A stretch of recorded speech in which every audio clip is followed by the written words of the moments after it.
Desde el principio, asl nunca me cayó bien. Pero no entiendo cómo una persona puede ser tan cruel.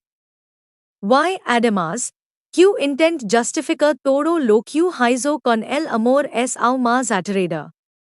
Sé que estás triste.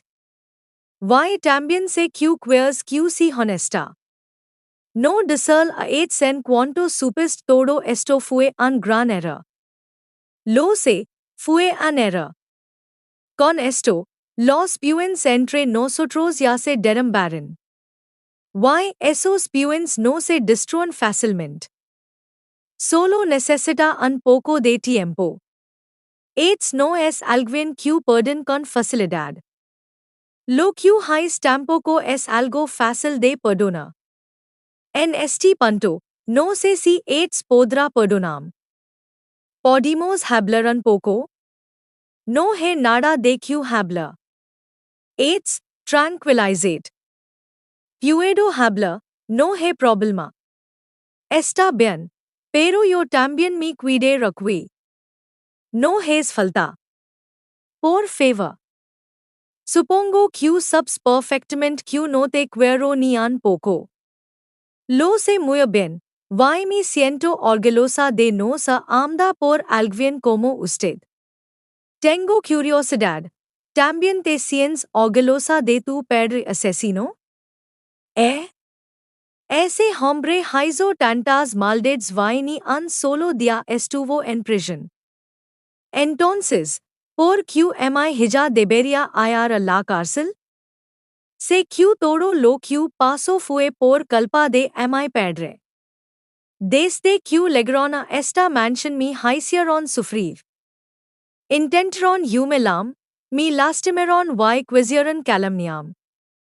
En aquel entonces no sabía la razón de todo eso, pero siempre guard silencio. Nunca les falta el respeto, porque eran más que yo.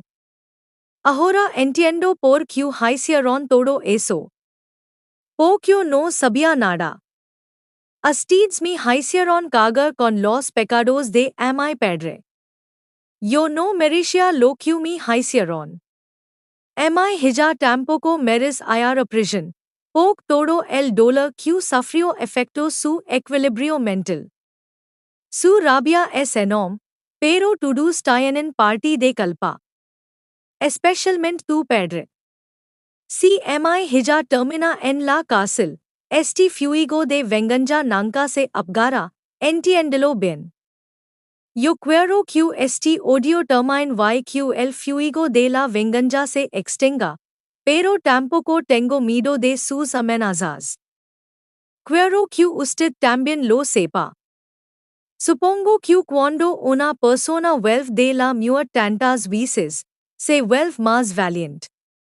De verdad, cada vez que lo pienso se me hiela la sangre. Why nosotros sin saber todo lo que pasaba tan cerca de nosotros? ¿Sabes qué pienso? Esa mujer está loca. Mira, nunca me agradó la señora Asl. Era muy brusca y muy falsa. Pero tu esposa, con esa inteligencia que tiene, entendió cómo era apenas la vio. Por eso siempre me mantuve alejado de ella. Hermano, yo no entiendo qué es lo que estos ricos no pueden compartir. Tienen muchísimo dinero. Gastenlo, viajen, disfruten. Pero no, parece que la tranquilidad les molesta. Sí, la tranquilidad les molesta. Para los ricos, esa maldad es gratis. ¿Entiendes? Nunca pegan las consecuencias. Siempre encuentran la forma de salir impunes. Pero te digo algo, para mí, la verdadera culpa es de esa mujer. ¿Qué clase de hijo criaste así? ¿Qué es esto?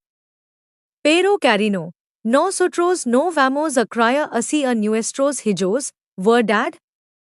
Les enseñamos respeto y amor. ¿De acuerdo? Déjame ver el teléfono. Sí, mamá. Berat, donde estás hijo? Por qué lo preguntas? Hijo, donde si que estés, no pierdas el tiempo ni descuides tu trabajo. No hagas que hablen mal de mí. Está bien, mamá. Está bien. Adiós. ¿Qué decía? ¿De qué estábamos hablando, cariño? De nuestros hijos, ¿verdad? Deja ya el tema de los niños. Vamos, levanted y vete antes de que hagas enfada a tu madre. Luego hablemos de eso. Merkin, ¿por qué estás afuera con este frío? ¿Todo está bien? Quería hablar contigo de algo. Claro, hablemos. Lo pensé. Sí, señora. Hay algunos cambios en el contrato. Le enviar el correo enseguida. Por favor, ocupate de tu trabajo. No te preocupes por mí ahora mismo. Está bien.